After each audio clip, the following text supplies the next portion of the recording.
Welcome to JH. Today, I'll demonstrate how to seamlessly add HTML objects to your PowerPoint slides.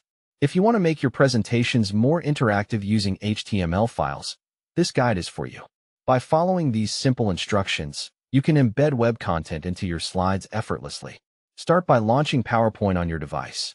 Once the application is open, navigate to the specific presentation where you want to insert the HTML element. This initial step is essential for preparing your workspace.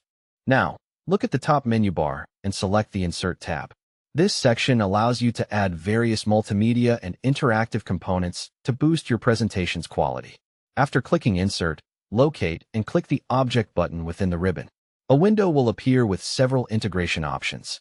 From here, choose the Create from File Radio button. This feature is designed specifically for importing external files like HTML directly into your project.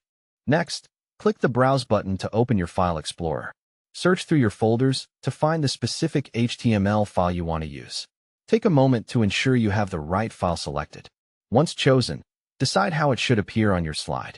You can check the box labeled Display as icon. This makes the HTML object show up as a small graphic instead of raw code or full content, which helps keep your slides clean and professional. That is all there is to it. You have successfully integrated an HTML object into your PowerPoint deck. This technique provides a flexible way to showcase web designs or tools within a standard presentation format. Adding these interactive elements is a great way to keep your audience engaged. Now you have the skills to take your slides to the next level. Thanks for watching, and I hope this tutorial was helpful. If you have any questions, please leave a comment. Enjoy your presenting.